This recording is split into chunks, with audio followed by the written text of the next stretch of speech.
बिस्मिल्लाहिर्रहमानिर्रहीम। इय्याक नअबुदु व इय्याक नस्तईन। Systemic surgery का एक बड़ा ही इंपॉर्टेंट टॉपिक है। जिस तरह मैं जनरल सर्जरी के लेक्चर साथ साथ लेके चल रहा हूँ, अब छोटे छोटे जो सिस्टेमिक के हैं वो भी साथ साथ इंशाल्लाह कवर करेंगे। जब मुझे फ्री टाइम मिलता है तो मैं इसको जो है ना वो कवर करवा दिया करूँगा। रिक्वेस्ट बहुत ज़्यादा थी इसकी। तो न्यूरो सर्जरी जो है ना, इसका एक बड़ा इंपॉर्टेंट टॉपिक है। पेज 341 से 350 तक है। जितना मुझ बंदा ने चीज़ को आता है, और कोई 1947 वाले कुछ एक आध नोट्स जो है ना मेरे पास पड़े हुए हैं, ठीक है, वो मैं आपके साथ शेयर कर देता हूँ।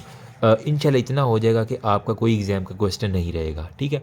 आपने न्यूरो सर्जरी पढ़ी होगी सेकंड ईयर एमबीबीएस में, मोस्टली जो नम्स और यूएचएस वाले स्टूडेंट हैं ना उन्होंने, ठीक है। अब यहाँ पे जो है ना हम उसी की जो इंजरीज़ हैं वो डिस्कशन करेंगे। तो यहाँ पे हमने, क्योंकि हम सर्जरी से रिलेटेड कर रहे हैं, तो हेड इंजरीज़ और diseases of vertebra and spinal cord, ये हमने दो चीज़ें जो है ना न्यूरो सर्जरी के अंदर डिस्कशन करनी है। तो कोशिश करूँगा कि टू द पॉइंट चलें। हम हेड इंजरीज़ के अंदर जो है ना हमारे पास एंड से बुक से भी रिव्यू करवाएंगे स्काल्प इंजरी, स्कल इंजरी और ब्रेन इंजरी। तो स्काल्प बेसिकली क्या है, सारे अपने हेड को फील करो, जहाँ जहाँ पे आपके वो बाल आ रहे हैं, ठीक है, वो सारी सारी स्किन जो है ना, ऊपरी जो स्किन खोपड़ेगी, इसे हम स्काल्प कह रहे हैं। फिर उसके अंदर माथा वो सारा।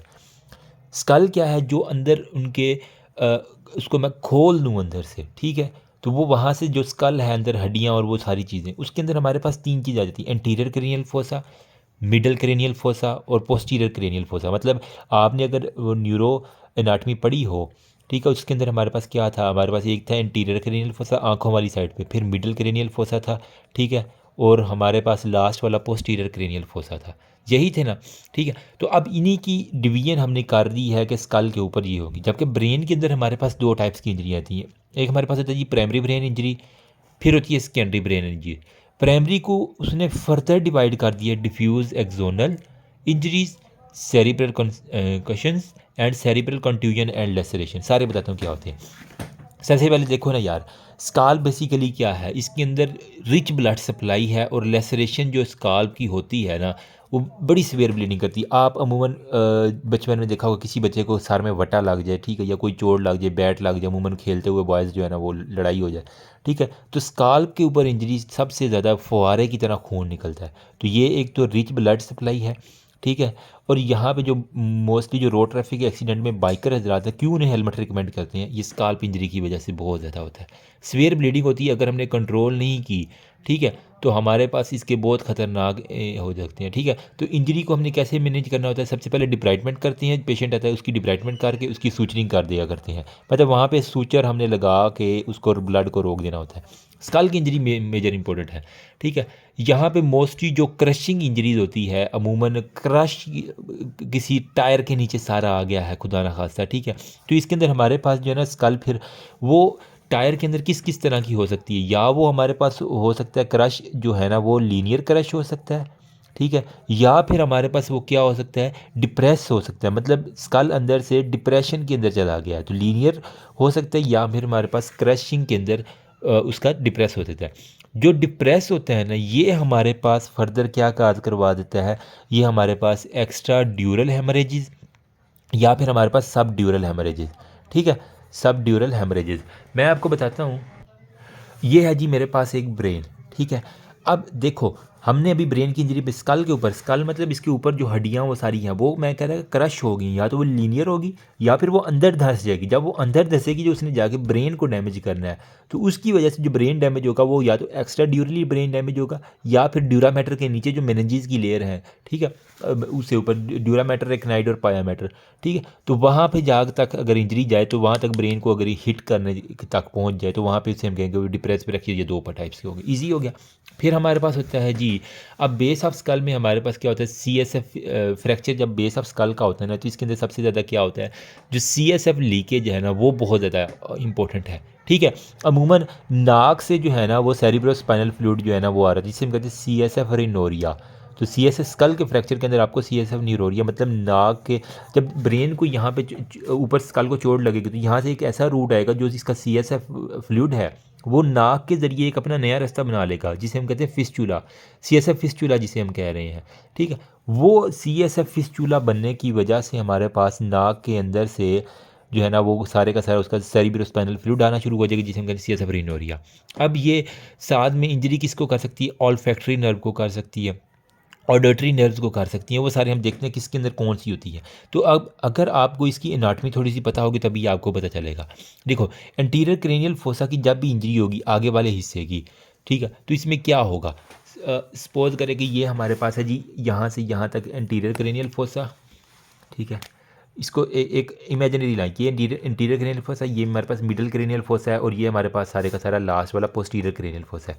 देखो, इंटीरियर में हमारे पास क्या है? वो सारी आंखें हैं, ठीक है, नाक कान है, वो सारे का सारा। तो अगर इंटीरियर क्रेनियल फोसा होगा तो क्या होगा? नाक से शुरू कर लो, नेज़ल ब्लीडिंग होगी, सीएसएफ रिनोरिया होगा, जो मैंने अभी कहा, नाक से उसका सीएसएफ निकलना शुरू कर देगा।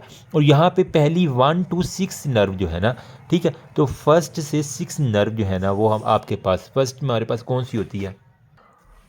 ऑल्फैक्टरी वाली फर्स्ट होगी, ठीक है, फिर सेकंड वाली ऑप्टिक होगी, थर्ड वाली ऑक्यूलोमोटर होगी, फोर्थ वाली ट्रोकियल होगी, 5 वाली ट्राइडेमिनल होगी, और 6 वाली एब्ड्यूसेंट नर्व। तो पहली जो 6 नर्व हैं वो यहाँ से अराइज कर रही हैं। तो अगर इस एंटीरियर क्रेनियल फोसा का फ्रैक्चर होगा तो ये चीज़ें हमारे पास आ जाएंगी, ठीक है।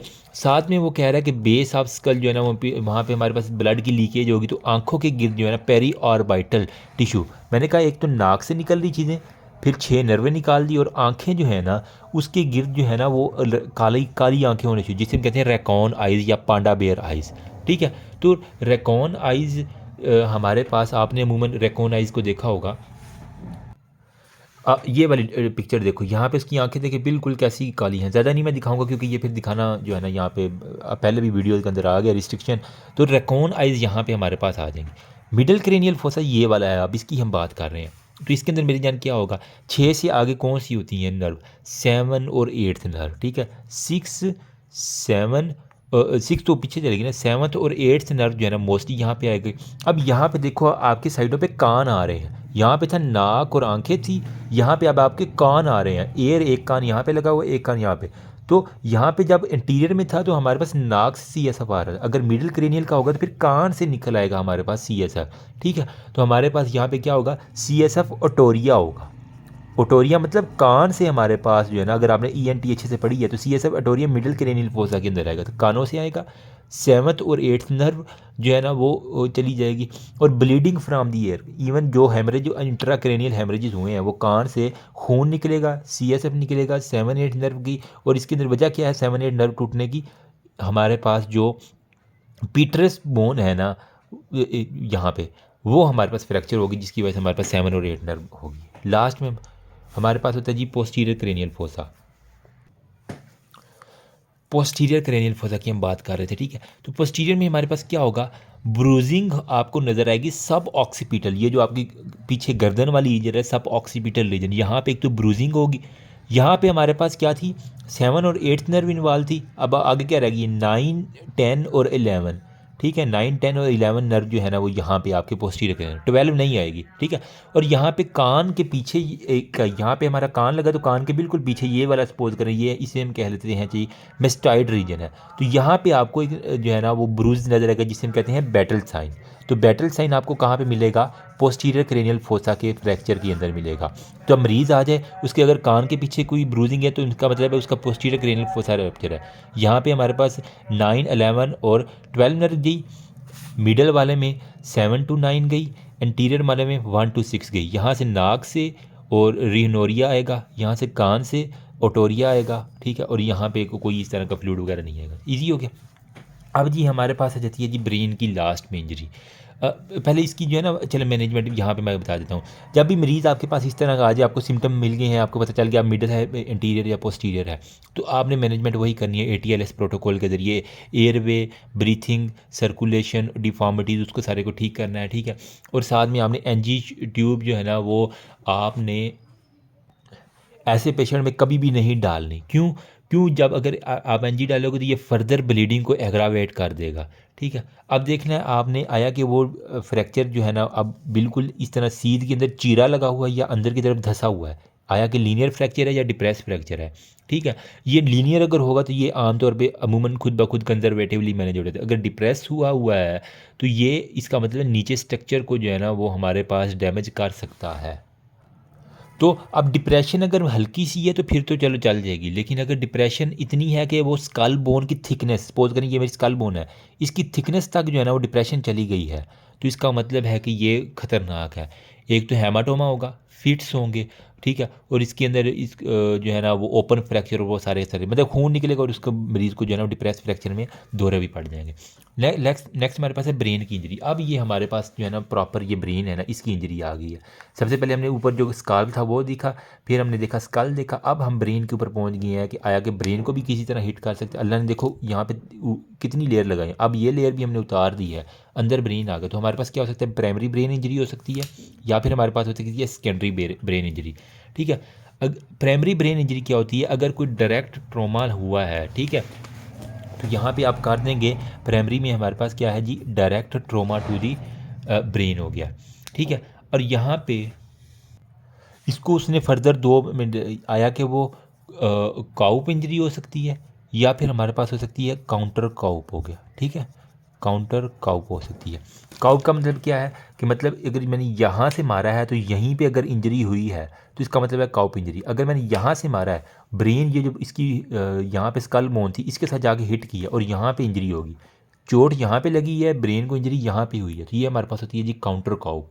ठीक है, इसके अंदर वो कह रहा है बोनी फ्रेगमेंटेशन, फिर एक्सोनल इंजरी, और वो सारी की सारी हमारे पास आ जाती हैं। तो यहाँ पे उसने फिर कहा कि डिफ्यूज़ एक्सोनल इंजरी हो सकती है, सेरिब्रल कंकशन हो सकती हैं, ठीक है, और सेरिब्रल कंट्यूजन और लेसरेशन हो सकती है। एक्सोनल में हमारे पास क्या है, जो उसका ग्रे वाइट मैटर है ना वो इसके अंदर इंटरफेयर कर जाएगा, मतलब उसका ग्रे वाइट मैटर, इतनी डिटेल करने की ज़रूरत नहीं है, लेकिन अगर पूछ ले तो बता देना, ग्रे वाइट मैटर जो है ना वो हमारे पास जाएगा, एट्रोपी हो जाएगी। ठीक है, सेरिब्रल कंकशन में क्या होगा, हमारे पास वो एमनेजिया, उसे याद नहीं रहेंगी चीज़ें, इसका ये होगा हमारे पास। सेरिब्रल कंट्यूजन में हमारे पास हेमरेज और हेमरेजेस वगैरह होगा, तो आप इसके अंदर जो है ना CT स्कैन वगैरह करवा लेंगे, आपको पता चल जाएगा। सेकेंडरी ब्रेन इंजरी, प्राइमरी क्या था, डायरेक्ट ट्रॉमा लगा, सेकेंडरी में क्या है, अब इनिशियल इंजरी हो गई है तो इसके बाद जो उसको इफेक्ट आएंगे दिमाग के ऊपर, मतलब चोट तो उसको लग गई है, वो मरीज़ आराम से जो है ना वो अब ठीक चल फिर रहा था, लेकिन थोड़ी देर बाद उसको क्या हुआ, उसी इंजरी के नतीजे में हाइपोक्सिया हो गया, ऑक्सीजन की कमी होगी, हाइपर कैपनिया हो गया, उसके अंदर CO2 जो है ना वो बढ़ गया, इसका मतलब इसका रिस्पिरेटरी डिस्ट्रेस शुरू हो गया, हाइपोटेंशन होना शुरू हो गई है। ठीक है, और साथ में आप कह लें कि इंट्राक्रेनियल हेमरेजेस जो है ना वहाँ पे हमारे पास होना शुरू हो गए हैं। ठीक है, और वो कह लें कि उसके साथ मेनिंजाइटिस और उसको एपिलेप्सी, मतलब उसको मिर्गी के दौरे पड़ना शुरू हो गए, तो ये हमारे पास सेकेंडरी ब्रेन इंजरी के अंदर आ जाएगा। ऑक्सीजन कम, CO2 ज़्यादा, साथ में मिर्गी के दौरे, साथ में उसका इंट्राक्रेनियल प्रेशर हाइपर, और उसका BP जो है ना वो भी फॉल कर।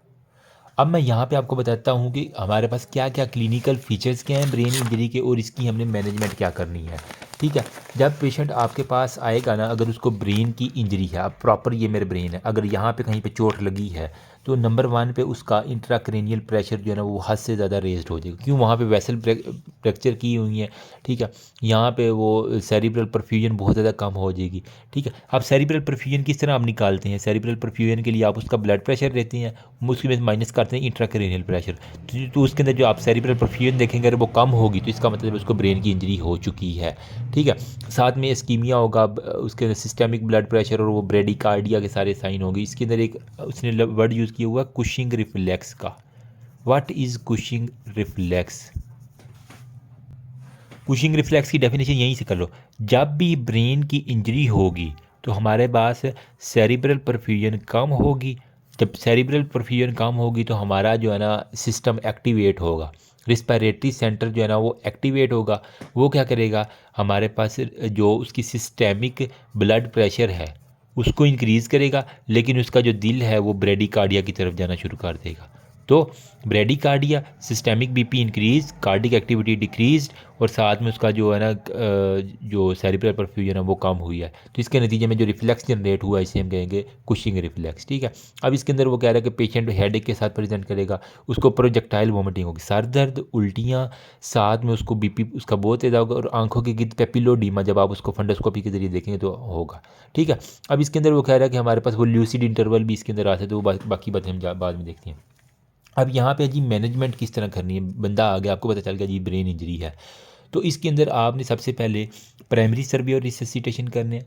फिर हमारे पास है जी सेकेंडरी सर्वे है, और लास्ट में हमारे पास है जी डेफिनेटिव ट्रीटमेंट। तो 3 तरीके से आपने इसको मैनेज करना है, ठीक है।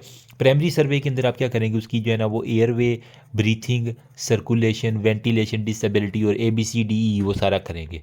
साथ में आपने उसका सर्वाइकल स्पाइन जो है ना, जिस तरह हमने जनरल सर्जरी में पढ़ा हुआ है कि वो उसको सपोर्ट देनी है ताकि उसको कोई सर्वाइकल ट्रॉमा तो नहीं हुआ ब्रेन इंजरी के साथ। मिनिमल हैंडलिंग जो है ना वो स्पेशल केयर करनी है आपने, ताकि उसके कोई भी लिगामेंट की इंजरी ना हो जाए, ठीक है। ये इसके अंदर आपने ये जनरल सर्जरी में पढ़ा, इसके ऊपर बक्स। सेकेंडरी सर्वे में क्या करना है, आपने उसका हेड टू टो एग्जामिनेशन करना है, ठीक है। अब यहाँ पे हेड टू टो एग्जामिनेशन करना है, और आपने इसकी न्यूरोलॉजिकल जो है ना वो असेसमेंट करनी है वाया GCS स्केल, जिसको हम कहते हैं ग्लासको कोमा स्केल। तो इसके ज़रिए आपने करना है। अब इसके अंदर बड़ा ही इंपॉर्टेंट क्वेश्चन आता है, इसके अंदर आपने याद रखना है EVM। ई को देने हैं 4 नंबर, V को देने हैं 5 नंबर, M को देने हैं 6 नंबर। E से आई ओपनिंग, V से वर्बल रिस्पॉन्स और M से मोटर रिस्पॉन्स। तो इसका आपने स्कोर करना है। तो ग्लासको कोमा स्कोर मिनिमम जो है ना वो 3 होता है और मैक्सिमम होता है 15, ठीक है। 3 से कम मरा हुआ बंदा भी होगा, उसका मिनिमम ग्लासको कोमा स्केल 3 ही होगा। 0 कभी ना बोलना वरना आप पक्के फेल हो, ठीक है। 3 से 15 के दरमियान आपको ग्लासको कोमा स्केल मिलेगा। अब देखो हमारे पास EVM, मैंने कहा आई के लिए आपने 4 नंबर रखने हैं, तो 1 2 3 4। V मतलब वर्बल रिस्पॉन्स, बोलने का उसका देखना है, तो इसके लिए 5 हैं, 5 4 3 2 1। मोटर में हमारे पास 6 जो है ना वो आपने स्कोर देना है, तो 6 5 4 3 2 1। देखो कहीं भी ज़ीरो नहीं आया, स्टूडेंट यही गलती करते हैं कि ज़ीरो भी ऐड कर दिया करते हैं, ठीक है। तो ऊपर से नीचे ले जाओ, 4 4 3 2 और 1 यहाँ पे कर लो, ठीक है। क्योंकि एक सब में नीचे नीचे आ रहा है तो हम इसको एक तरतीब के अंदर ले जाते हैं। जो ज़्यादा स्कोर होगा वो मतलब अच्छा स्कोर है, जितना स्कोर कम होगा उसका मतलब उतना जो है ना वो गंदा उसका जो है ना वो चल रहा है। देखो आई में हमारे पास क्या है, अगर वो स्पॉन्टेनियसली आई खोल ले, ठीक है, तो उसका मतलब है कि वो उसका आई वाला स्कोर 4 है। लेकिन अगर वो उसकी आंखें बंद हैं, वो खुद ब खुद नहीं खोल रहा, उसको बुलाने पे कहते हैं कि सपोज करें अली उसका नाम है, कहते हैं अली, तो वो फिर आंखें खोलता है। तो स्पीच के ऊपर अगर वो आंखें खोल रहा है तो उसको ई के अंदर आप स्कोर 3 देंगे। अगर उसको बुलाने पे भी कुछ नहीं हो रहा लेकिन आप हल्की सी चुटकी काटते हैं, तो पेन देने के ऊपर उसका अगर आंखें खुलती हैं तो उसका स्कोर होगा 2, ठीक है। और एक स्कोर कब होगा, जो मर्ज़ी कर लो, जिस तरह मरा हुआ बंदा मोया हुआ, ठीक है, मोए मोए मोए, ठीक है। तो उसी तरह आपने करना है कि इसके अंदर जो है ना वो मोया मोया मतलब कि नो रिस्पॉन्स इसके अंदर हो। अगर जो मर्ज़ी कर लिया, आपने थप्पड़ मार लिए हैं, उसको बुला लिया है लेकिन उसकी आंखें नहीं खुली, आई का ज़ीरो रिस्पॉन्स आया है, तो इसके अंदर यही है कि हमारे पास कि उसका ग्लासको कोमा स्केल में आई 1 है, 0 नहीं है, 1 है फिर भी। अच्छा, वर्बल में हमारे पास क्या होगा, वर्बल में हमने कहा था EVM, तो V को मैंने 5 दिए हैं और M को 6 दिए, तो 5 में हमारे पास क्या है वर्बल में, ओरिएंटेड अगर वो हो टाइम प्लेस और पर्सन में, ओरिएंटेड इन टाइम प्लेस और पर्सन। भाई उससे कहें कि मेरा नाम क्या है, तुम्हारा नाम क्या है, हम किस जगह हैं वो बताइए, मैं हॉस्पिटल में हूँ, अभी टाइम क्या हुआ है, दिन है रात है ये पूछ लो। अगर वो बता रहा है तो वर्बल में हमारे पास क्या है, वो सही बोल रहा है, तो ओरिएंटेड टू टाइम प्लेस और पर्सन ठीक है। लेकिन अगर वो थोड़ा सा कंफ्यूज्ड है, ठीक है, तो इसका मतलब है कि वो उसका 4 स्कोर है। अगर वो इन अप्रोप्रिएट वर्ड्स बोल रहा है, मतलब उसे कहे कि क्या खाना, वो कहे कि अभी दोपहर है, पूछा कुछ है, सवाल गंदम जवाब चना, 3 स्कोर है। फिर 2 स्कोर कब होगा, जब वो इनकम्प्रीहेंसिबल साउंड निकाले, मतलब वही जिसे हम कहते हैं बड़बड़ा रहा है, ना उसकी समझ आ रही है ना उसका कोई और आ रहा है। और 1 पे क्या है, वो नो रिस्पॉन्स है, उसको बोलने से ही इनकारी है, जिस तरह मोए मोए है, तो मोए मोए 1 नंबर। फिर मोटर रिस्पॉन्स में देख लो, मोटर में हमारे पास क्या होता है, अगर उससे कहें, इसके अंदर हमने उसकी मोटर रिफ्लेक्स चेक करने हैं, उसके कहते हैं टांग उठाओ, टांग उठाता है, बाजू उठाओ उठा, तो अगर वो ओबे कर रहा है कमांड को, ठीक है, तो इसका जो है ना वो स्कोर हमारे पास 6 होगा। फिर 5 कब होगा, अगर हम कहें तुम टांग उठाओ हिलाओ, नहीं हिलाते, लेकिन अगर पेन दें तो फिर वो हिला ले, हल्की सी पाँव पे चुटकी काटें और वो अपना पाँव यूँ करे, तो 5 नंबर है, ठीक है। फिर 4 नंबर क्या है, जब उसको हम पेन दें और वो फ्लेक्स करे to withdrawal from the pain, अगर अपनी वो बाजू या अपनी टांग फ्लेक्स कर ले, ठीक है, तो 4 कब देंगे, अगर वो पेन के रिस्पॉन्स के ऊपर फ्लेक्स कर ले तो 4 नंबर देंगे। अगर वो हमारे पास एक मिनट यहाँ पे थोड़ा सा जो है ना वो 6 पे हमने कहा था कि वो बिल्कुल नॉर्मल है, ओबे कर रहा है हमारे पास कमांड को। 5 पे क्या है हमारे पास, वो लोकलाइज्ड पेन के ऊपर जो है ना वो आपको कर रहा है। 4 पे क्या है, वो विदड्रा कर रहा है टू पेन। ठीक है, तो इसमें वही फ्लैक्स आ गया ना, तो मतलब वो विदड्रा करेगा पेन में। 3 पे क्या है, अगर वो फ्लैक्शन रिस्पॉन्स शो करे, ठीक है, तो इसे हम 3 देंगे। 2 में क्या है, अगर वो एक्सटेंशन का रिस्पॉन्स दे, मतलब अपने बाजू या टांग को एक्सटेंड कर ले, तो वो 2 रिस्पॉन्स है। अगर वो कोई रिस्पॉन्स ना दे तो वो मोए मोए है, नन रिस्पॉन्स माना जाता है। ठीक है, तो ये मैंने आपके साथ शेयर कर दिया है। तो हमारे पास ओबे कर है कमांड को, मूव टू, अगर लोकलाइज्ड का लफ्ज़ जहाँ पे आ गया है तो मतलब वो है, तो फिर आपने लोकलाइज्ड के लिए हमने 5 देखना है। ठीक है, और flex to withdrawal from pain 4, अब नॉर्मल फ्लैक्शन, ठीक है, 3 अब नॉर्मल एक्सटेंशन 2, और नन रिस्पॉन्स यहाँ पे नो आजमेंट। तो ये होपफुली आपको अब कुछ ना कुछ GCS ग्लासको कोमा स्केल जो है ना, बहुत गंद मच गया है, मैं मचाना नहीं चाह रहा था, लेकिन ये इसी तरह। ठीक है, एंड पे बुक से भी दिखा देता हूँ। ये हमारे पास है जी ग्लासको कोमा स्केल। और अब सब हमने हेड टू टो उसका एग्जामिनेशन कर लिया, उससे बुलवा लिया, उससे आंखें देख ली उसकी। ठीक है, हमारे पास अगर 3 स्कोर आया तो ये मिनिमम है, मैक्सिमम 15 स्कोर अमूमन आ जाया करता है।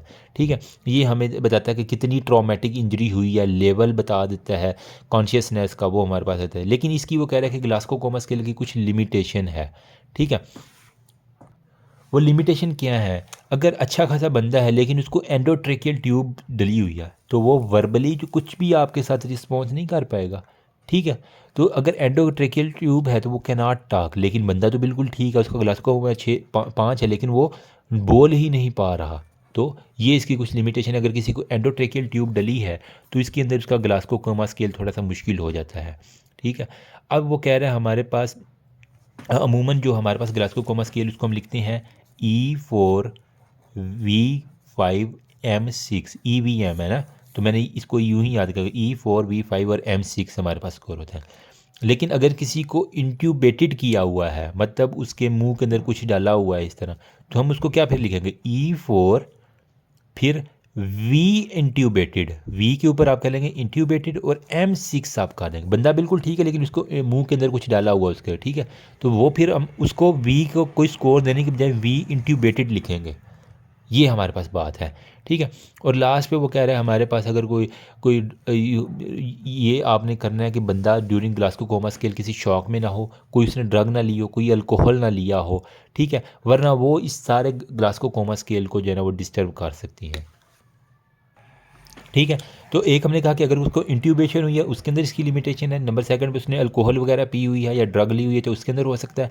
नंबर थर्ड पे हमारे पास अगर बच्चा है और वो 36 माह से कम है, 12 दूना 24 12, मतलब 3 साल से छोटा बच्चा है अगर, तो उसको आप कोई भी काम करने को कहेंगे वो नहीं करेगा। हालांकि वो बिल्कुल नॉर्मल होगा लेकिन उसका ग्लासको कोमा स्केल आपको 15 कभी नहीं मिलेगा, क्योंकि वो आपको ओबे ही नहीं करेगा। तो बच्चों के अंदर भी इसका एक कुछ लिमिटेशन है, लेकिन फिर भी कहीं ना कहीं है तो हमारे पास क्वालिफाइड हमारे पास है। ठीक है, ये हमारे पास हो जाती है। लास्ट पे हमारे पास आ जाता है जी डेफिनेटिव ट्रीटमेंट। डेफिनेटिव ट्रीटमेंट में हमारे पास क्या है कि हमने जो है ना वो जो it should be cause oriented, and इसको हम क्या कर देंगे, हमने इसके अंदर एक तो रिडक्शन करनी है, जो उसका इंट्राक्रेनियल प्रेशर रेज्ड हुआ हुआ है उसको रोकना है। ठीक है, इसके अंदर हम मुख्तलिफ दवाइयाँ आपने पढ़ी होंगी फार्माकोलॉजी के अंदर, जिसके अंदर आपके पास क्या होता है जी, मैनिटोल हो गया। ठीक है, मैनिटोल डायूरेटिक्स आ जाती हैं। ठीक है, 20% IV देनी है आपने हर 6 घंटे के बाद, तो आपको जो है ना ऑस्मोटिकल इसके बड़े चाहिए, या फिर आप मैनिटोल हो सकता है, बारबिक्यूरेट्स दे सकते हैं। ठीक है, जिसके अंदर हमारे पास थायोपेंटीन आ जाती हैं, वो आप दे दो। ठीक है, स्टीराइड में हमारे पास डेक्सामेथासोन जो है ना वो बड़ा अच्छा करता है, स्टीराइड में डेक्सामेथासोन आप दे देंगे। ठीक है, ये स्टेबलाइज करता है ब्लड ब्रेन बैरियर को, इस वजह से हमने देनी है। फिर आपने साथ में हाइपर वेंटिलेशन देनी है, जो उसकी ऑक्सीजन कम हुई हुई है, ताकि जो एक्सेसिव CO2 है उसके अंदर वो वाश आउट हो, उसको एसिडोसिस ना हो जाए। फिर साथ में फ्रोसिनामाइड लूप डायूरेटिक्स जो है ना वो आप इसके अंदर दे देंगे ताकि उसका सेरिब्रल एडिमा ना हो, और उसको ज़्यादा पानी पीने से अवॉइड करवाना है कि ज़्यादा पानी ना पिए। फिर जो उसकी ट्रीटमेंट है इंट्राक्रेनियल हेमरेजिस को, उसको ट्रीट करो, उसके लिए आप न्यूरोसर्जन को रिक्वायर करते हैं। जो डिप्रेस फ्रैक्चर है उसको ट्रीट करो, मतलब जो बोन नीचे चली गई है उसको ठीक करो, और जो हेमाटोमा है उस फिट से उसको बचाना है। और कंट्रोल ऑफ फिट्स के लिए आप क्या करते हैं, फिट्स को कंट्रोल कर लोरेजिपैम, डायजिपैम, ठीक है, फेनेटोइन या वेलप्रोइक एसिड, ये बच्चों को बताइए आप दे सकते हैं। ठीक है, अब हमारे पास आ जाता है जी इसके अंदर कुछ नर्सिंग केयर हमने करनी होती है। नर्सिंग केयर ऐसे पेशेंट की जो है ना बहुत इंपॉर्टेंट, अगर वो बेड के ऊपर है तो उसका एक तो एयरवे बड़ा मेंटेन करना होता है। ठीक है, ओरोफेरेंजियल आपने एयरवे इसके अंदर लगाना होता है, मुंह के ज़रिए जो है ना वो आप एयरवे सारी की सारी दे, ताकि उसको जो ज़ोर ना लगाना पड़े। अगर नहीं हो रहा तो आप उसकी ट्रेकियोस्टमी भी आप कर सकते हो। फीडिंग में क्या है, एनजी ट्यूब, नेजोगैस्ट्रिक ट्यूब आप उसको डाल दोगे तो उसके लिए फीडिंग जो बड़ी मुफीद है, खाना तो है ना उसने। ठीक है, या फिर हमारे पास ओरो नेजोगैस्ट्रिक नाक से, अगर वो मुंह से डाली तो उसमें कहते हैं ओरोगैस्ट्रिक ट्यूब हम डाल देंगे। स्किन केयर वो कह रहा है कि हमने क्या करनी है, हर 2 घंटे बाद उसकी पोजीशन चेंज करनी है ताकि उसको बेड सोर ना बन जाए। माउथ वाश में कह रहा है कि ओरली जो है ना उसके मुंह के बैक्टीरिया क्लीन करने के लिए उसके मुंह कुली शुली एक माउथ वाशर होता है वो दे देना। ठीक है, बाउल और ब्लैडर केयर बड़ी है, उसके पेशाब ना बाहर निकलता रहे तो वो आप फोली लगा दो, कैथेटराइजेशन कर दो। ठीक है, और जो उसके बावल है उसको अच्छे से जो है ना उसे कहें कि सफाई शवाई रखे तो वो ठीक हो जाएगी। नेक्स्ट हमारे पास है जी एक्स्ट्रा ड्यूरल हेमरेजेस। मतलब हमारे पास क्या होता है, ड्यूरा मैटर, एरेक्नाइड और पाया मैटर होता है। यही होता है ना ब्रेन के ऊपर जो लेयर्स होती हैं। ठीक है, ड्यूरा मैटर, एरेक्नाइड और पाया मैटर। ड्यूरा सबसे बाहर होता है, उसके बाहर जो है ना हमारे पास वो सारा स्कलर होता है। ठीक है, अब एक्स्ट्रा ड्यूरा मतलब ड्यूरा मैटर के बाहर कहीं है। ठीक है, तो मतलब ये जो उसकी ड्यूरा मैटर की ये जो हड्डी वाली जगह है ना, पेरिटोनियल स्पेस यही आएगी ना। ठीक है, तो potential space between the dura matter and the skull, यूँ कह लें कि ये स्कल है और ये हमारे पास ड्यूरा मैटर, तो इनके दरमियान ड्यूरा मैटर और स्कल के दरमियान जो हमारे पास हेमाटोमा है इसको हम कहेंगे। ठीक है, अब एक्स्ट्रा ड्यूरल हेमरेजेस जो है ना वो हमारे पास लीनियर हो सकता है, टेम्पोरल हो सकता है, या पेराइटल बोन की हमारे पास फ्रैक्चर की वजह से हो सकता है। ठीक है, तो पेराइटल बोन कान पट्टी वाली, टेम्पोरल बोन उसकी हमारे पास फ्रैक्चर की वजह से हमारे पास हो सकती है। और इसके अंदर जो आर्टरी मोस्टली रैप्चर करती है ड्यूरामेटर हेमाटोमा, ब्लड निकला है तो अब आपके पास MMA मिडल मेनेंजियल आर्टरी, ये MCQ जाता है इसके अंदर होती है। पेशेंट किस तरह आएगा आपके पास, अगर किसी को एक्स्ट्रा ड्यूरल हेमरेजेस है, मतलब यहाँ पे उसका कोई हेमरेज है, मिडल मेनेंजियल आर्टरी यहाँ पे उसकी फट गई है। ठीक है, तो वो क्या करेगा, वो आएगा आपके पास सर दर्द, वॉमिटिंग, कन्फ्यूजन और लॉस ऑफ कॉन्शियसनेस के साथ जो है ना आपके पास प्रेजेंट करेगा। साथ में आप देखेंगे तो उसका ब्रेडिकार्डिया, हार्ट रेट बहुत कम हुआ होगा। प्यूपल जो है ना वो आपका एक तो फिक्स होगा, डायलेटेड होगा, नॉन रिएक्टिव होगा। और क्लाट जो है ना वो क्या करेगा, हमारे पास कॉन्ट्रालेटरल प्रेसिस जो है ना उसकी, अगर राइट साइड पे क्लॉट है तो लेफ्ट साइड की उसकी जो है ना वो हरकत जो है ना वो थोड़ी जाएगी। तो इन्वेस्टिगेशन के लिए आप फिर इसके अंदर क्या करवा देते हो, इन्वेस्टिगेशन में आप इसके अंदर CT स्कैन करवा दिया करते हैं। ठीक है, तो आपको किस तरह की मिलेगी, अगर आपको बाई कन्वेक्स मिल जाए इस तरह, ठीक है, इस तरह का आपको हेमाटोमा मिल गया है, इसको कहते हैं लेंस शेप्ड, या फिर आप कह लें इसको लेमन शेप्ड। जिस तरह लीमू होता है, लीमू भी तो इसी तरह करके होता है ना, अगर आप चैनी वाले देखें तो इस तरह, तो लेमन शेप ये वाला होगा ना, तो आपके पास है एक्स्ट्रा ड्यूरल हेमरेज। मैनेजमेंट क्या करनी है, ATLS प्रोटोकॉल देखना है, ओपन क्रेनियोटमी करके, मतलब स्कल को यहाँ से खोल के, यहाँ से एक हड्डी निकाल के, यहाँ से कुछ ना कुछ आपने निकालना है और उसके बाद उसको दोबारा क्लोज कर देना। ओपन क्रेनियोटमी से हम कहते हैं, क्लॉट को बाहर निकालना है। साथ में आप कह रहे हैं कि मैनिटोल कभी भी नहीं देना है एक्स्ट्रा ड्यूरल हेमरेजेस में, वरना वो उसको मज़ीद जो है ना वो कंस्ट्रिक्शन के अंदर ले जाएगा और मज़ीद सिम्टम उसको करवा देगा। नेक्स्ट हमारे पास आ जाता है जी सब ड्यूरल हेमरेजेस। ये भी उतना ही इम्पोर्टेंट है। मतलब अब हमारे पास जो है ना सब ड्यूरल, ड्यूरा के नीचे एरेक्नाइड और ड्यूरा के दरमियान सब ड्यूरल हेमरेजेस, ड्यूरा के बिल्कुल नीचे जो हेमरेजेस है ना वो हम ड्यूरा मैटर और एरेक्नाइड के दरमियान में जो पोटेंशियल स्पेस है वहाँ पे अगर ब्लड कलेक्शन आपको नज़र आ रही है तो ये हमारे पास है जी सब ड्यूरल हेमरेजेस। ठीक है, अब इसके अंदर क्या होता है, हमारे पास जो ब्रिजिंग कॉर्टिकल वेन है ना वो मोस्टली जो ब्रिज करवा रही होती है, मिला रही होती हैं, तो इसके अंदर आपके पास ब्रिजिंग जो वेन्स है ना वो मोस्टली आपके पास, उसके अंदर ना मिडल मेनेंजियल आर्टरी थी, इसके अंदर ब्रिजिंग वेन्स जो है ना वो मोस्टली रप्चर करती हैं। ठीक है, वो ज़्यादा फट जाती है, रप्चर करती हैं।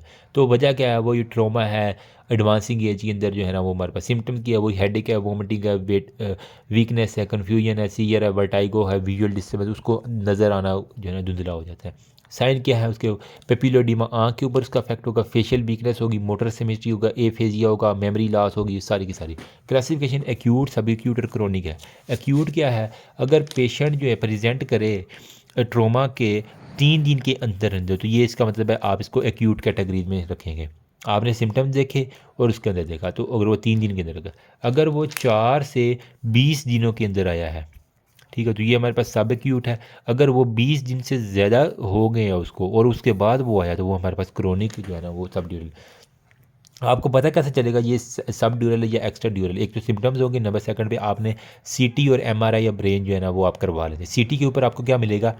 क्रीसेंट शेप, चांद छुपा बादल में, इस तरह करके, ठीक है। तो क्रीसेंट शेप हमारे पास अगर आ जाए तो इसका पक्का मतलब है हमारे पास क्या है? सब ड्यूरल हेमरेजेस है। इसको हम कहते हैं हाइपर डेंस भी कहते हैं, ठीक है। Hyper dense on CT scan जो है ना हमें आपको मिल जाता है, तो आप इसको देखते हैं। वो अब जो वाउंड होता है ना वो हमारे पास हाइपो डेंसिटी से जो है ना फिर आइसो में चला जाता है, आइसो से फिर हमारे पास नॉर्मल के अंदर, हाइपो के अंदर, हाइपर से आइसो, आइसो से हाइपो के अंदर आ जाता है, ठीक है। वो अब मैं आपको थोड़ा सा डिफरेंस आपको बता देता हूँ जो मैंने लिखे हुए हैं, ठीक है। एक रफ से मैंने किसी दौर पर नोट्स बनाए थे। एपिड्यूरल में हमारे पास अगर स्कल और आउटर के दरमियान आ गया, मिडिल मेनिंजियल आर्टरी अगर रैप्चर कर गई है। अच्छा, एपिड्यूरल के अंदर आपको ल्यूसिड इंटरवल मिलता है। ये बड़ा मतलब पेशेंट उठता है, बातें करता है, उसके बाद फिर बेहोश हो जाता है, तो इसे हम कहते हैं ल्यूसिड इंटरवल। तो ल्यूसिड इंटरवल एपी की हमारे पास है, ठीक है। टाक एंड डाई सेमी कॉन्शियसनेस के अंदर चला जाता है। बाई कन्वेक्स या लेमन शेप्ड इस तरह करके आपको मिलता है यहाँ पे ये वाला, ठीक है। बाई कन्वेक्स या लेमन शेप्ड आपको ये लेमन की तरह या इस तरह बाई कन्वेक्स लेंस आपने देखा ना फिजिक्स के अंदर, तो उस तरह का आपको मिल रहा है ना। तो ये हमारे पास, तो इसके अंदर हमें क्या होगा? लीमू के अंदर एल डालो, ल्यूसिड इंटरवल डालो, ठीक है। अच्छा, नेक्स्ट में हमारे पास सब ड्यूरल जो ड्यूरामीटर, इसके अंदर एल्डरली हो गया और अल्कोहलिक या एडवांसिंग एज में ब्रीदिंग वेन होती है। इसके अंदर मिडल मेनिंजियल आर्टरी थी, इसके अंदर वेन आ जाएगी। इसकी टाइप से एक्यूट, सब एक्यूट और क्रोनिक, ठीक है। अब ग्रेजुअली हेडेक होती है, इसके अंदर क्रीसेंट से चांद छुपा, बनाना शेप्ड, डी शेप्ड, ठीक है। ये सेमी ल्यूनर, ये डी भी लग रहा है, ठीक है, सेमी ल्यूनर भी लग रहा है। बनाना, केला भी इस तरह का ही होता है ना ऑलमोस्ट, ठीक है। केला क्या होता है? इस तरह करके यूँ डंडी उसकी होती है, तो ये बनाना, ये सारे इसके अंदर आप, या इसको मुमकिन कि वो कन्वेक्स भी कहीं बुक के अंदर लिखा हुआ है, तो आप इसके अंदर वही करते हैं। तो इनकी ट्रीटमेंट क्या है? आपने ओपन क्रेनियोटमी करनी होती है और बर होल जो है ना वो करके वहाँ से सारे के सारा निकालना होता है। फिर वो कह रहे हैं कि हम वेंटिलेट करेंगे, मोनीटर करेंगे, नर्स करेंगे, ड्रग देंगे, एनाल्जेसिया, दर्द दूर करेंगे, आईसीपी के लिए आप जो है ना होल्ड करेंगे, सेरिब्रल परफ्यूजन में टेम्परेचर हो गया, सीटी स्कैन अगर डिसोरिएंटेड है तो इसके अंदर वही करेंगे। ईजी हो गया, ठीक है।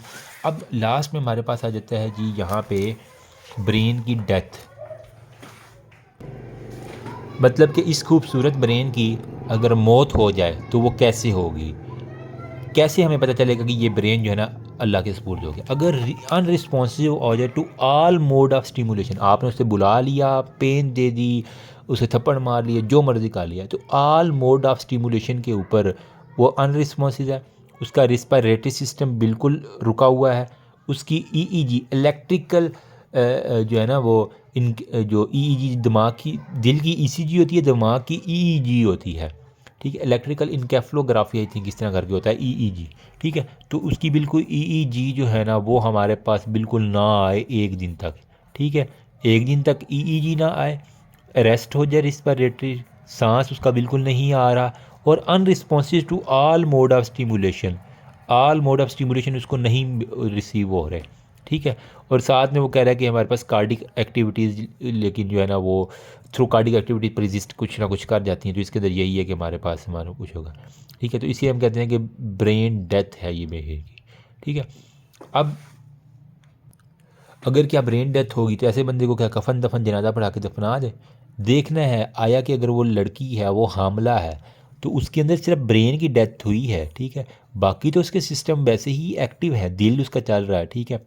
अगर हामला खातून है तो उसकी, अगर पहले आप उसकी देखेंगे बच्चे की क्या पोजीशन है, अगर बच्चा ज़िंदा है लेकिन माँ की ब्रेन डेथ हो गई है, तो हामला खातून में हम माँ को 9 माह तक ले जाएंगे, बच्चे को सेफली डिलीवर करेंगे। तो माँ को हमने वेंटिलेटर के ऊपर रखना है, उसको सपोर्टिव दे के, ठीक है, उसके बच्चे की डेथ करवानी, उसके बाद फिर माँ का सोचना है कि माँ को क्या करना है, रखना है या फिर क्या करना है, ठीक है। लेकिन अगर बहुत सवेर है ना, घर वाले भी अमूमन अफोर्ड नहीं कर पा रहे होते, या फिर वो तंग आ जाते हैं, होता है इसी तरह, सिर्फ माँ रह जाती है एंड पे, या फिर उसका बाप रह जाता है, या फिर भाई बहन रहती है, बाकी सारे छोड़ जाते हैं, ठीक है। तो यही होता है, या उसका बेटा रह जाता है। तो इसमें क्या होता है कि अगर पेशेंट कोमा में है तो वो कह रहा है कि बुक के मुताबिक हमारे पास वेस्टेजेस ऑफ रिसोर्सेज है, मतलब एक पेशेंट ने जो है ना वो पूरा बेड भी लिया हुआ है, ना वो हिल जुल रहा है, ना उसको कोई हो रही है, हरकत हो रही है, तो वेस्टेज ऑफ रिसोर्सेज, ऑक्सीजन उसके ऊपर लग रही है, वो सारी चीज़ें हैं। तो ऐसे जो है ना वो उनके फिर रिलेटिव से हम कंसेंट ले लेते हैं कि इसके ऑर्गन जो है ना वो बिल्कुल अभी ठीक हैं, जो जो गुर्दे निकाल लो, लीवर निकाल लो, वो किसी और पेशेंट को डोनेट कर दो, ठीक है। तो ऐसे में फिर हम क्या करते हैं, वो डोनेशन करवा के उसकी जो है ना वो वेंटिलेटरी सपोर्ट उस मरीज़ की ख़त्म करके उसको फिर पक्का पक्का मार दिया करते हैं, ठीक है। कुछ इंजेक्शन लगा कर वो हो जाया करता है, ठीक है। ये थोड़ा सा होता है हार्ट रेंचिंग, लेकिन इस तरह करना पड़ता है। कितनी देर तक कोई करता है, आपने कि जाने के बाद आपको कोई भी नहीं पूछता। अच्छा, कॉमन काजेज़ क्या हैं? Large intracranial haemorrhage, massive ischaemic stroke, brain contusion और या वो बाकी और आती हैं। अच्छा, कब आपने जो है ना ये सारे स्टॉप करने हैं कि उसको ब्रेन डेथ डिस्कवर, जब आपके पास 2 डॉक्टर्स हो, ठीक है, और उनके दरमियान में एक कंसल्टेंट हो। तो ये मिल के जो है ना, और डॉक्टर भी वो जिनका 5 ईयर जो है ना रजिस्ट्रेशन हो चुकी हो, 5 ईयर का एक्सपीरियंस हो, 5 ईयर रजिस्ट्रेशन और एक कंसल्टेंट हो। वो 2 डॉक्टर और एक कंसल्टेंट हो, कंसल्टेंट भी डॉक्टर ही होता है ना। तो ये 3 की टीम मिलके फिर ब्रेन डेथ को जो है ना वो डिक्लेयर करती है। ये नहीं कि एक बंदे ने कह दिया मार के तो बस मार के, ऐसा नहीं होता, ठीक है। अब यहाँ पे उसने लिखा हुआ कुछ प्री रिक्वेस्टेड है, मतलब कि ब्रेन डेथ को जो है ना वो डिटरमाइन करने से पहले हमारे पास क्या क्या चीज़ें हमें ज़रूरी पता होनी चाहिए। एक तो है, there should be no doubt that the patient condition is due to irremediable brain damage हो गया, ठीक है। मतलब वो रेमिडिएबल ब्रेन डैमेज हो, इतना है कि अब दोबारा नहीं आएगा। फिर कोमा में हो और वेंटिलेटर के ऊपर उसका बॉडी टेम्परेचर 92 हो, मतलब ठंडा हुआ हुआ, 37 से भी कम है उसका बॉडी टेम्परेचर। फिर आप कह रहे हैं कि न्यूरोलॉजिकल इमेजेस के ऊपर आपने देखा तो उसके सीटी ब्रेन इज़ मैंडेटरी है, ठीक है। सेरिब्रल इवेंट उसके ऊपर देख लिए। बाकी ये कह रहा है कि एक्यूट मेटाबॉलिक और एंडोक्राइन डीरेंजमेंट आपको नज़र आ रही है। तो ये इसकी सारी ब्रेन डेथ की जो है ना वो कुछ हर चीज़ की कुछ आने से पहले अलामात होती हैं, तो वो हमारे पास होती हैं। फिर हमारे पास कहता है कि central conscious absence of or cerebral function, हर चीज़ जो है ना वो उसकी सेरिब्रल फंक्शन ख़त्म हुए हों। इरिवर्सिबिलिटी या स्टेट, आपको पक्का यकीन हो गया डॉक्टर्स को कि अब दोबारा ये वापस नहीं आ सकता। Absence of all brain, pupil देखा उसकी आंखों के ऊपर जो है ना वो राउंड है, गोल है, ओवल है और यूजली मिड साइज्ड है बट मे बी डायलेटेड है, ठीक है। प्यूपल साइन देख लोगे, ऑक्यूलर साइन में ऑक्यूलोसेफेलिक और वेस्टिबुलो ऑक्यूलर रिफ्लेक्स देखें। अब डोल आइज़ किस तरह, डोल में आपने क्या देखा हुआ, जब अमूमन बच्चों की जो गुड़ियाँ होती हैं उनको आप ऊपर नीचे कर दो लेकिन उसकी आंखें सामने ही देखती रहती हैं। आप बेशक उसको ऊपर कर लो या नीचे कर लो, आंखें उसकी सामने ही देखती रहती हैं, इसे हम कहते हैं डोल आई।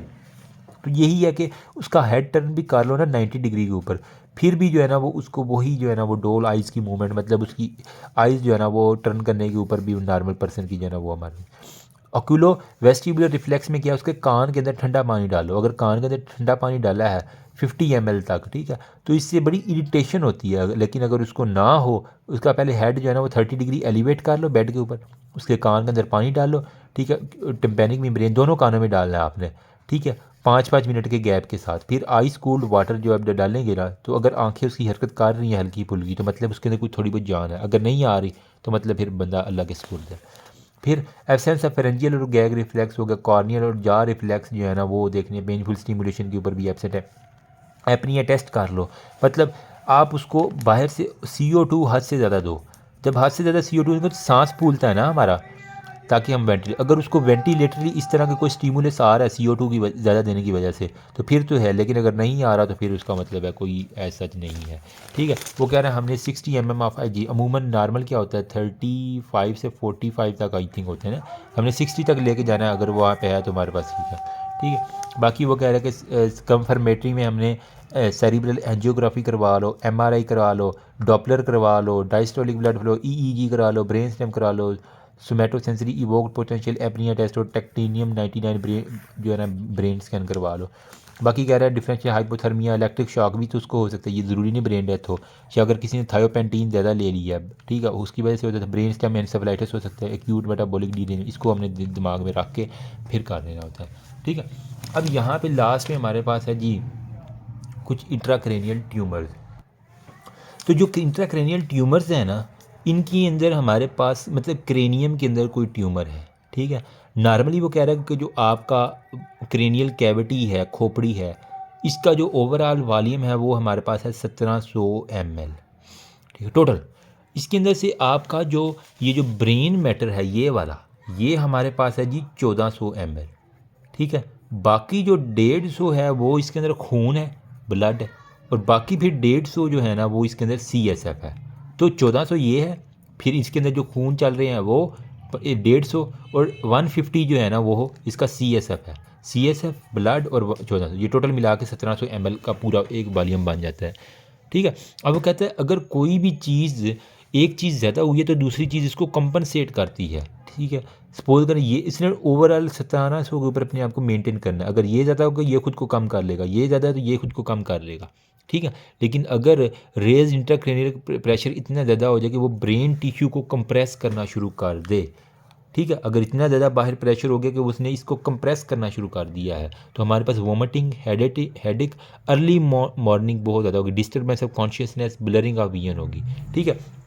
तो इसी के अंदर वो कह रहे हैं हमारे पास जो है ना जो है क्लासिफिकेशन, उसके अंदर हमारे पास क्या होता है, मिलिग्नेंट हो सकती है, बिनाइन हो सकती है, और नंबर 3 पर उसने बताया कि मेटास्टेटिक भी हो सकती है ट्यूमर्स में। ठीक है। अब इसके अंदर उसने एक बड़ी अच्छी क्लासिफिकेशन दी हुई है। ठीक है। ब्रेन ट्यूमर की एक मैंने ये लिखी हुई है, आपको शायद ये हेल्प कर जाए किसी जरूर में। देखो ब्रेन ट्यूमर में हमारे पास हो गया एक्स्ट्रा एक्सियल, ठीक है, या फिर न्यूरो एपिथेलियल ट्यूमर। इसकी टाइप्स मैं बता रहा हूँ बिनाइन और मिलिग्नेंट को छोड़ के। ठीक है। एक्स्ट्रा एक्सियल मतलब कि वो ब्रेन से थोड़ा बाहर निकला हुआ होगा, एक्सिस से अपने बाहर आ गया। मतलब यहाँ पे अगर एक मैं रोड़ी सी बना दूँ यूँ करके, ये एक्स्ट्रा एक्सियल है, तो इसके अंदर हमारे पास टाइप है मेनिंजियोमा या श्वानोमा। न्यूरो एपिथेलियल मतलब अंदर है, तो इसके अंदर न्यूरोनल होगा, पीनियल ग्लैंड का होगा, मेडुलोब्लास्टोमा या ग्लायोमा। ग्लायोमा में भी हमारे पास होता है ओलिगोडेंड्रोमा, एस्ट्रोसाइटोमा या अपेंडेडायोमा। ये आपने पढ़ा होगा हिस्टोलॉजी सेकंड ईयर के अंदर, उसके अंदर भी ये टाइप्स थी ग्लायोमा की टाइप्स ना न्यूरो एपिथेलियल ट्यूमर में।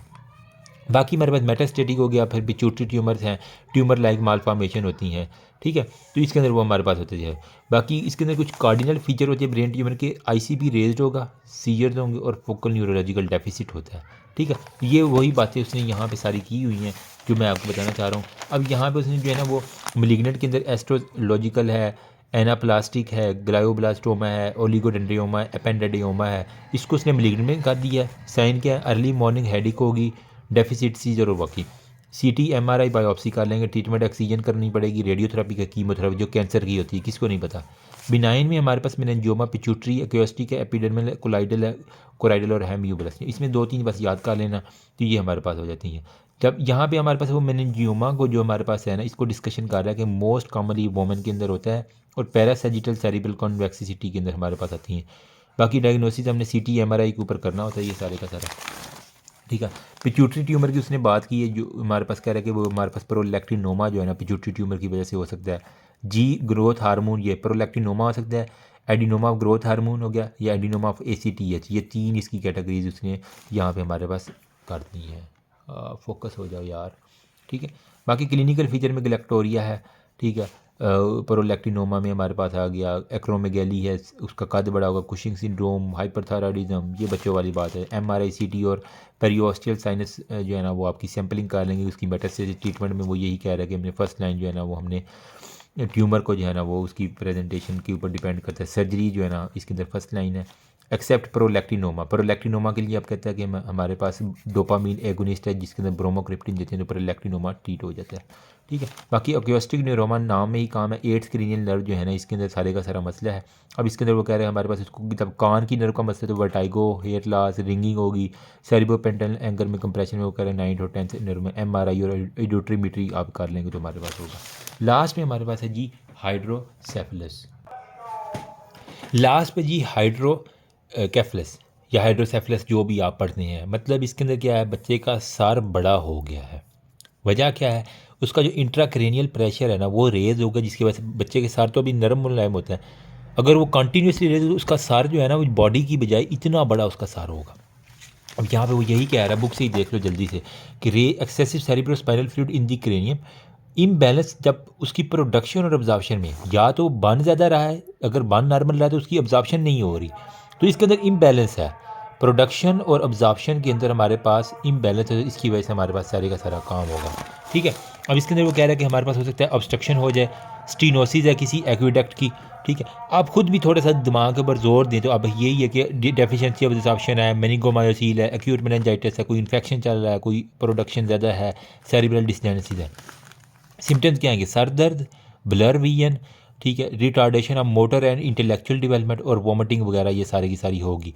और ये कह रहा है कि हमारे पास enlargement of head size when hydrocephalus occur before, अगर वो 3 साल या उससे छोटे बच्चे के अंदर है तो उसके अंदर देखा गया कि सर जो है ना उसकी बॉडी से नॉर्मल बच्चों के मुताबिक बहुत ज़्यादा हो जाता है।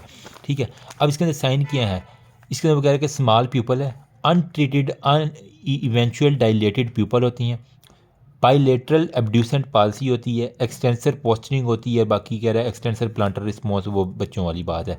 सनसेट अपीयरेंस आपके पास आएगा, ये देख लो जिस तरह सूरज डूब रहा है ना मगरब में, मगरब की तरफ देख लो, जी सनसेट अपीयरेंस जो है ना इसके अंदर पक्की निशानी है। इसके बेटा आंखें खोलो, सनसेट अपीयरेंस से पक्की है। ठीक है, इन्वेस्टिगेशन सीटी करवा लोगे, एमआरआई करा लोगे, ड्रेनेज का आपने सीएसएफ पहले तो करना है। अब एक दफ़ा तो ड्रेन कर लिया, दूसरी मरतबा आप क्या करोगे, परमानेंट हल करना है तो इसके अंदर आप शंट डालते हो जिसे हम कहते हैं वेंट्रिक्यूलो पेरिटोनियल। दिमाग के जो वेंट्रिकल है वहाँ से एक शंट उठाते हैं, यहाँ से एक पाइप लगा के उसके मैदे के अंदर ले जाते हैं, पेरिटोनियम पेट में। ठीक है, between the ventricle brain to the peritoneal cavity subcutaneously. तो सबकुटेनियस पेरिटोनियम पेट के अंदर उसका पाइप का निशान लगा दिया करते हैं। तो ये देख रहे हो ऊपर से जा रहा है और उसके पेरिटोनियम के सबकुटेनियस जहाँ से हम डायलिसिस अमूमन पेरिटोनियल डायलिसिस करती है ना, वहीं पे जाके एक जगह पे जाके ना पेरिटोनियल कैविटी के ऊपर आप उसके शंट, ताकि जो ज़्यादा है वो इस पाइप के ज़रिए आ जाए, वेंट्रिकुलर पेरिटोनियल शंट या फिर वेंट्रिकुलर आर्टीरियल शंट। इसके अंदर हम क्या करते हैं, उसको किसी आर्टरी के साथ दिमाग से निकाल के उसके किसी आर्टरी के अंदर डाल देते हैं ताकि वो आर्टरी में जाए और दिल में सर्कुलेट करता रहे। ठीक है, अगर ट्रीटेबल है दैन ट्रीट लाइक काज एक्सरेजिस, अगर वो कोई पेपिलोमा है तो उसको ठीक करो, या फिर कोई ट्यूमर वगैरह तो उसको हम ट्रीट कर लिया करते हैं। अब यहाँ पे उसने कहा हुआ है कि एक हमारे पास होती है मोनरोज कैलिस डॉक्ट्राइन। इसके अंदर क्या है, इंट्राक्रेनियल प्रेशर 1700 ml है, 1400 ब्रेन है, CSF 150 ब्लड है। ठीक है, अगर इनके दरमियान में कह रहा है कि इक्विलिब्रियम चल रहा होता है, ये जो मैंने बताया था ना ब्रेन का, अगर इनमें से कोई भी ज़्यादा या कम होगा तो दूसरा इसको कंपनसेट करेगा और 1700 ही रखेगा। इसको हम कह रहे हैं कि हमारे पास होता है नॉर्मल। अगर इसके अंदर ख़राबी होगी जिसे हम कहें मोनरोज कैलिस डॉक्ट्राइन इसको हम कहते हैं, तो उसने यहाँ पे कहीं पे एक लिखा था आई थिंक, या ये उसके अंदर था कि किसके अंदर था यार, ये किसी बुक के अंदर था ये लिखा हुआ, मैंने आपको बता दिया। अच्छा, नेक्स्ट जो है ना वो है हमारे पास disease of the vertebra and spinal cord. ये कुछ पढ़ाने की ज़रूरत नहीं है। Spina bifida aperta, cystica, occulta. Occulta में क्या है, उसके जो है ना वो हमारे पास cord remain inside the canal, there is no external sac, a subcutaneous lipoma, dimple जो है ना वो आपको ओवरलाइंग स्किन के ऊपर मिलता है। तो ये आपने पीरियड्स के अंदर भी अमूमन पढ़ा हुआ है। स्पाइना बाइफिडा सिस्टिका में हमारे पास क्या होता है कि हमारे पास सैक लाइक स्किन जो है ना वो आपको डिफेक्ट मिलती है जो कि हमारे पास नजर आती है। अपर्टा में क्या, neuronal tissue lying open with no skin covering, बिल्कुल नंगे पड़े हुए हैं। ठीक है, अपर्टा में उसके फट गई हर चीज़, कपड़े कपड़े। मेनिंगोसील में protrusion of the dura mater और सैक लाइक प्रोट्रूजन है, ड्यूरा रेकनाइट through defect in the posterior vertebral arch, और वो कह रहा है कि हमारे पास सॉलिड फ्लूइड फील्ड स्वेलिंग होती है ऑन दी बैक के ऊपर। मेनिंगोमायोसील में एक सैक लाइक प्रोट्रूजन दी मेनिंजेस है थ्रो दी डेफिशिएंट दी पोस्टीरियर वर्टिब्रल आर्च है कंटेनिंग कॉर्ड, और बाकी बाकी बच्चों वाली बात। स्पाइनल कॉर्ड की इंजरी में वगैरह के फर्स्ट नंबर जो है ना वर्टिब्रा मतलब L1 के ऊपर सबसे ज़्यादा जो है ना वो हमारे पास इंजरी जो है ना वो देख रहे एक्सटेंड कर जाती है। बाकी road traffic accident, gun shot, stroke, sport के अंदर हमारे पास हो सकती है। यहाँ पे विप लैश इंजरी होती है एक्सट्रीम फ्लेक्शन या एक्सटेंशन की वजह से, जिस तरह वो छड़ी जाती है ना विप लैश, उस तरह की हमारे पास इंजरी होती है वगैरह। पीपल विद इंजरी C1 या C3 या फिर C4 और C5 के ऊपर वो जो है ना वो लेग पैरालाइज होती है, आर्म जो है ना वो एबडक्टेड होते हैं। बाकी वो कह रहा है कि लंबर और सैकल के ऊपर level of sensory loss, trunk और वो सारी की सारी होती हैं। Loss of bowel and bladder control हो जाता है। ठीक है, ACT ट्रीटमेंट में इमोबिलाइजेशन है, स्टीरॉइड दो, सर्जरी दो, स्पाइनल ट्रैक्शन जो है ना वो आप लगानी, नर्सिंग केयर है, रिहेबिलिटेशन करनी होती है। ठीक है, लास्ट पे कॉम्प्लिकेशन पैरालिसिस है, लॉस ऑफ सेंसेशन है, वो बाकी ये है प्रोलैप्स इंट्रा वर्टिब्रल डिस्क। इसके अंदर क्या है, वो अपने नॉर्मल डिस्क से जो है L4 और L5 मोस्टली हमें देखा गया कि वो प्रोलैप्स हो जाया करती है। ठीक, each disc form cartilaginous joint to the allow the slide movement of the vertebra and act and ligament, हो कुछ भी नहीं है। 4 स्टेजेस है जिसका डिजनरेटिव में प्रोलैप्स है, एक्सट्रूजन या सिक्वेस्ट्रेशन है। तो इसमें कह रहा है कि हमारे पास L4 और L5 के दरमियान, C5 और C6 के दरमियान, C6 के दरमियान। बाकी लंबर डिस्क की हर्निएशन में कह रहा है कि अगर लंबर पेन हो, अर्ली हिस्ट्री या वो बटक के अंदर जा रही है, तो इसका मतलब कोई हर्निया वगैरह हो गया लंबर डिस्क का, ठीक है, मतलब हर्निया मतलब वो बाहर आ गई है, ठीक है। टांग उठाने के ऊपर जो है ना उसको स्टैटिक पेन, अगर वो स्ट्रेच हो जाती है तो स्टैटिक पेन उसको बहुत ज़्यादा आती है, टांग के ऊपर होती है। बाकी लॉस में यही है कि लॉर्डोसिस होती हैं, मीडियल साइड में L4 L5 की डिस्क है। MRI कराओगे, एनाल्जेसिया दोगे, बेड रेस्ट दोगे तो बंदा ठीक हो जाएगा। इसके अंदर कुछ ऐसा है नहीं ना ही, इसके अंदर बस एक दफ़ा डिस्क प्रोलैप्स का क्वेश्चन ही शायद आ जाए कभी, बाकी और इसके अंदर कोई ऐसा इंपॉर्टेंट नहीं है। वेल्सेल्वा मैनोवर किया, कफिंग की है, स्नीजिंग की है, तो वो कह रहा है लंबर डिस्क हर्निएशन में जो है ना उसको पेन बहुत ज़्यादा होती है, ठीक है। दैट्स ऑल अबाउट, होपफुली ज़्यादा नहीं तो कुछ ना कुछ इस चैप्टर के अंदर जो है ना आपको पता चल ही गया होगा, ठीक है। जो इंपॉर्टेंट चीज़ें थी ये टॉप प्रायोरिटी के ऊपर वो मैंने इस पर ज़्यादा फोकस कर दिया, ये मैंने इसके आपके साथ ये शेयर भी कर दिए। बाकी ये था GCS ग्लास्को कोमा स्केल, ये ठीक है। और ये एक चीज़ रह गई है यहाँ पे हमारे पास जो है ना वो CT स्कैन की इंडिकेशन अमूमन पूछ लेते हैं। अगर GCS स्कोर जब वो आपके पास है 13 से कम है तो CT स्कैन कर लो, अगर उसका 2 घंटे बाद भी 13 या 14 है तो कर लो। फोकल न्यूरोलॉजिकल डिप्रेशन है, सस्पेक्टेड ओपन है डिप्रेस या बेस ऑफ स्कल का फ्रैक्चर है, या उसको एक एपिसोड होगी वोमिटिंग की, CT स्कैन आपने करना है। डेंजरस मैकेनिज्म ऑफ इंजरी में क्या, अगर वो 1 मीटर की हाइट से गिरा है या 5 सीढ़ियों से गिरा है, अगर वो किसी गाड़ी से उड़ के गिरा है, या फिर उसको 30 मिनट तक कुछ याद नहीं आ रहा, फ़ौरन CT स्कैन के लिए आप भिजवाओ। डिस्चार्ज क्राइटेरिया क्या है, कब उसको डिस्चार्ज करेंगे, जब वो ओरिएंटेड हो जाए, कॉन्शियस हो जाए, सिटीज ब्रेन जो है ना वो हमारा नॉर्मल आ जाए, इन्फ्लुएंस ऑफ अल्कोहल उसके कोई भी ना हो, ठीक हो, और जो उसके साथ अडल्ट मेल है वो रिस्पॉन्सिबिलिटी ले ले, तो आप ठीक है, जाओ आप, ठीक है। बाकी परसिस्टेंट बर्निंग हेडेक है, परसिस्टेंट ड्राउजीनेस विजुअल है, बाकी वो कह रहे हैं कि loss of the consciousness more than 5 minute है, टाइम ऑफ हेडेक है, नोजिया है, वोमिटिंग है, लेक ऑफ रिस्पॉन्सिबल है, बाकी बच्चों वाली बात है, कोई ऐसा नहीं। That's all about, thank you so much, remember मी। ये पीछे फिर होपफुली कि मैं कुछ ज़्यादा लाइक नहीं हूँ, लेकिन फिर भी कुछ ना कुछ तो हेल्प हो जाएगी। थैंक यू, अल्लाह हाफिज़।